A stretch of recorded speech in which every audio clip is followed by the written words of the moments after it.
ನನಗೆ ತುಂಬ ಖುಷಿ ಅನಿಸುತ್ತೆ.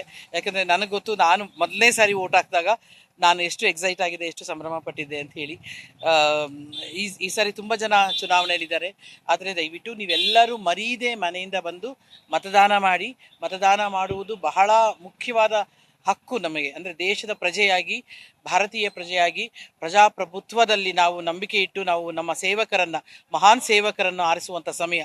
ಅಂಥ ಅವಕಾಶವನ್ನು ನೀವು ಯಾರೂ ಮಿಸ್ ಮಾಡ್ಕೋಬೇಡಿ ಅಂತ ನಾನು ಹೇಳಿಕ್ಕೆ ಬಯಸ್ತೇನೆ. ಅದಕ್ಕಿಂತ ಜೊತೆಗೆ ಎಲ್ಲ ಮಾಧ್ಯಮದವರಿಗೂ, ಎಲ್ಲ ಪತ್ರಿಕೆಯವರಿಗೂ ನಾನು ಅಭಿನಂದನೆಗಳನ್ನು, ವಂದನೆಗಳನ್ನು, ಕೃತಜ್ಞತೆಗಳನ್ನು ಸಲ್ಲಿಸ್ತೇನೆ. ಯಾಕಂದರೆ ನಮಗಿಂತ ಹೆಚ್ಚಾಗಿ ನೀವು ಮನೆ ಮನೆಗೂ ತಲುಪಿದ್ದೀರಿ. ನೀವು ಎಲ್ಲರಿಗೂ ಕೂಡ ಮತದಾನದ ಅರಿವು ಮೂಡಿಸಿದ್ದೀರಿ. ಬಹುಶಃ ಈ ಸರಿ ಹೆಚ್ಚು ಪರ್ಸೆಂಟೇಜ್ ಓಟ್ಗಳ ಮೂಲಕ ನಾವು ರಾಷ್ಟ್ರ ಕಟ್ಟುವಂಥ ಕೆಲಸ ಮಾಡೋಣ ಅಂತ ನಾನು ಕೇಳ್ಕೊಳ್ತೀನಿ.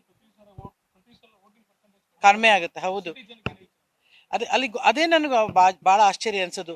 ಯಾವಾಗಲೂ ನಾಗರಿಕರು, ವಿದ್ಯಾವಂತರು ಮತ್ತು ದೇಶದಲ್ಲಿ ದುಡಿಯುವಂಥವರು, ಮತ್ತು ಈ ದೇಶಕ್ಕಾಗಿ ದುಡಿಯುವಂಥವರು, ಅಂಥವರು ಬರಲೇಬೇಕಾಗಿದೆ. ಅವ್ರದ್ದು ಆದ್ಯ ಕರ್ತವ್ಯ ಅಂದ್ಕೊಂಡು ಬರಲೇಬೇಕಾಗಿದೆ.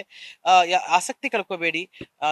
ಯಾಕೆಂತಂದರೆ ಇದು ಒಂದು ರೀತಿ ನಮ್ಮಗಳ ಹಕ್ಕು ಅಷ್ಟೇ ಅಲ್ಲ, ನಮ್ಮಗಳ ಭವಿಷ್ಯವನ್ನು ಕಟ್ಟಿಕೊಳ್ಳುವಂಥ ಒಂದು ಘಟಕ ಇದು.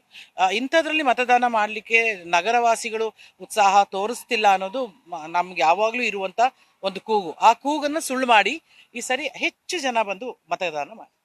Thank you. ನೀವೆಲ್ಲರೂ ಮಾಡಿ ವೋಟಿಂಗ್. ನ್ಯೂಸ್ ಫಸ್ಟ್, ನಿರ್ಭೀತಿಯಿಂದ ನಿಮ್ಮ ಪರವಾಗಿ.